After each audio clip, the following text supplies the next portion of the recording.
and I am also the dean of the lower school. I'm Eric Rayo. I'm a second grade teacher. That's all it is. Just before we start, can I just say one thing? You can. Before we start, can everybody say the word overseer? Overseer. Now say it again, overseer. Overseer. Say it 5 times fast. Overseer, overseer, overseer, overseer, overseer. You get officer from overseer. Need a little clarity? Check the similarity. The overseer rode around the plantation. The officer is off patrolling in the nation. The overseer will stop you what you're doing. The officer will pull you over just when he's pursuing. The officer had the right to get ill, and if you fought back, the overseer had the right to kill. The officer has the right to arrest, and if you fight back, they put a hole in your chest. That's from lyrics of an artist called KRS-One from 1993. Return of the Boom Bap, if everybody want to get the album. I just wanted to give a little bit of perspective, just so we hear from the people that are being harassed by police, which is the entryway into this whole system. So I just wanted to start it off with that, to give a little bit of perspective. Good. We needed that. Okay, there is a big myth regarding the criminal justice system today, and it appears that the primary function of the criminal justice system is to keep the streets safe and homes secure by taking dangerous criminals off the street. Reality is far different. Law enforcement, especially drug law enforcement, is romanticized in the media. Do you want the stats? Yes, we're going to stats now. These were shocking to me in the reading of the book. In 1980, there were roughly 300,000 people incarcerated. By the end of 2007, there were about 7 million. And to bring it down even further, approximately 500,000 people are in prison or jail today for drug offenses, compared to an estimated 41,100 in 1980. This is a 1,100% increase. And it kind of goes on to talk about how when the war on drugs was started, you know, if the goal of the war on drugs was to get rid of drugs in the community, is to stop drug trafficking, then they would have gone to fraternities, they would have gone to suburbs, white suburbs, where majority of the drugs are, majority of drug dealers or drug users are. But it was specifically designed to aim this war on drugs to communities of people of color and poor people. So to me, that says a lot of your intentions when, if you say one thing, but then your focus is to do something different. So that struck me. Okay, we're moving on. There are not many rules that are constraining officers in their line of duty at this point in time. There is chronic violation of civil liberties, including, most specifically, the Fourth Amendment rights. Right, which basically doesn't even exist anymore if they feel that someone is dangerous. It's basically if they think that you're dangerous, if you look to their eyes that you're a dangerous person, then they don't have to have Fourth Amendment, you don't have to follow Fourth Amendment rules. You can just stop somebody because they look like a criminal. And there's a lot of lack of regulation within common practices right now that violate other civil liberties. Mandatory drug testing is one, wiretapping authority, paid informants, and helicopter surveillance. And convictions for drug offenses are the most prevalent cause for the increase in incarceration rates right now.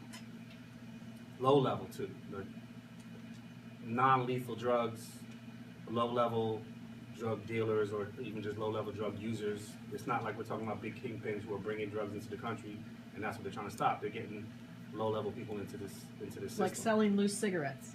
Like Exactly. selling cigarettes and then getting choked out until you're done.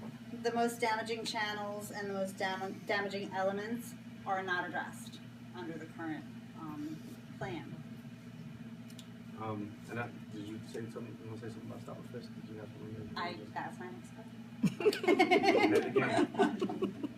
question. Stop and Frisk began in the late 80s to allow for personal search without a warrant based on two very important things: reasonable suspicion of criminal activity and the specter of danger. And that became a slippery slope to today, where the specter of danger has been removed and police stop and frisk with no basis in reasonable suspicion. And it sucks. Everybody get stopped and frisked? Just a hand? I know I have before. I don't know if anyone else has. It's like the worst feeling in the world. It just ends your whole day, you end your whole week, your whole month. And police just have the discretion to stop anyone. And statistics show, we know who they're stopping. They're stopping people of color. You know, I think it's like 80 or 86% are people of color, and maybe even more are black people.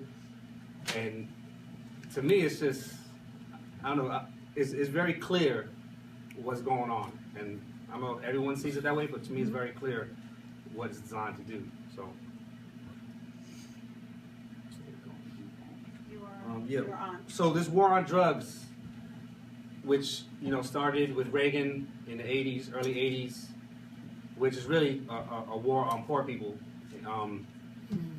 It started when crime rates were actually going down. I know you guys alluded to that, or you're saying that they took, when crack and came into the community, they publicized this big time, every night. I mean, I vaguely remember, I wasn't that old yet, but I vaguely remember, and even after that, seeing just images on TV and watching movies, the Nino Brown, Kingpin, and all that, and really putting that in people's eyes and putting fear in people's hearts about some crack dealer's gonna get you, or crackhead's gonna get you. And it really wasn't at that point. They just seized the opportunity for a new drug that came to the community to get this war on drugs, to get the federal funding into police's hands so that they can then put more people into the system using the war on drugs as an excuse. And the police resisted this at first because they knew, their drug rates weren't that high. They didn't want to go after drug users because they have murderers, they have rapists, they have things like that they want to focus their energy on. So it was hard for them to really get into this at first. But what the federal government did, burn grants, as I called it the wrong name before, but burn grants, which just bribed police departments into getting into the war on drugs, right? It's like, you have this amount of money if you can show us results in getting people arrested because of drug use or criminalizing or using drugs as a way to get people to the system. If you can show us those statistics, we're gonna give you money. And they gave them a lot of money. So I forgot what the exact statistic was, but at a certain point they were 90% of arrests from police departments were based off of drug arrests. And it's all because they had to get that money. It's basically pay to play. So that's what they did. Do you want to talk about the sweeps? I can do it. Yeah, no, let's see what you wrote. I mean, yeah, why don't you start it and then... Okay. Unwarranted sweeps of large groups of people promoted ethnic and racial discrimination. Young black men were stopped and searched and harassed much more often than old white females. No one had to be informed of their rights during these sweeps. Drug sniffing dogs are often used to leverage consent. Police will either threaten to bring in a drug sniffing dog to try to convince someone to consent, or they will have the dog do an external search. Obviously, they do not need a warrant, and that will leverage that becomes probable cause for them to go further into a search. And sweeps are a crazy thing. I was involved in 2 sweeps in my life. Once when I was 14, once when I was 18. And you don't even know that they're police officers because they're in plain clothes. They come out, they grab, in front of our building, you grab about 10 people up that were there, put you on the ground, guns drawn, and you think you're getting robbed, to be honest.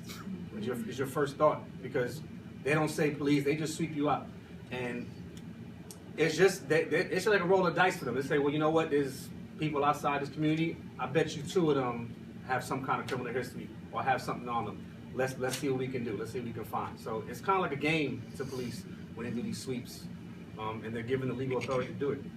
And people just don't realize that legally they have to consent. So very often, I mean, if you're faced with a police officer who's asking you to lay on the ground and they're going to pull a gun on you, you're not Right. going to sit there and say, no, wait a minute, you can't do this. So the entire system depends on ignorance and powerlessness. Right.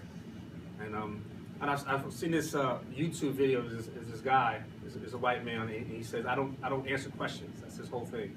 And police come up to him and he says, I don't answer questions. I don't answer questions. And they end up letting him go because legally you don't have to answer questions. You don't have to give consent for them to search. But not many people will ever do that. And then we have this whole militarization of police force, which really changed the whole game, right? You know, we had this whole thing with Ferguson and Mike Brown getting killed and kind of the protests afterwards. And I remember seeing all those images on TV. If you have tanks, police with tanks and riot gear and machine guns and, you know, bulletproof vests. And I didn't know where it was. I thought this was a foreign country. It looked like a foreign country. It looked like Iraq and citizens in Iraq getting rounded up. And that's the whole thing, to militarization of police.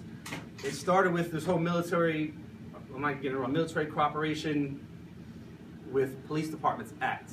I don't know if I'm saying that whole thing right. But the idea behind it is the federal government is joining the police departments with military organizations to get training, to share ideas, to share equipment. So now you have, you know, police departments, and New York probably is bigger than some armies in the world. New York's police department that now have the training of militaries and have the weapons of militaries and the authority to use those weapons and the discretion to pick and choose of where and when to use that weaponry. So that's really scary. That's really scary. You guys are at 11 minutes. Okay. Are we really? We're almost Yes, there. you are. I've got to start doing that, sorry. Okay, Yeah. They're supposed to do 7. I was actually just going to wrap up with this, so Go for it. we can go through the slides really quickly. Go ahead. Okay. Well, can we do one real quick? I'll say something about that because that's a big thing. The forfeit of cash. Just one more. Go back. Is that just one more back? Is that police are then given the authority to seize cash from suspected drug dealers. Not only that, people who were dealing drugs, but if they were suspected by a tip, by informant, that they were dealing drugs, they can go in, seize all their assets, and then it's on them to prove that they're not a drug dealer, to go through the court system to say, you know, I need my money back. And if you don't have that money to do that, then your assets are then part of the police department, which really subsidize a lot of their budget. That's it. Okay. We can. Are you good? I think you Yeah. guys Okay, went we're over good. that A lot in of the this was beginning. covered in the beginning. Okay. So most people who end up in front of a judge are guilty because people who are innocent are searched and scared and released. Those who are who are not found guilty do not usually file complaints because of the indignity of going through the process and because of the expense of going through the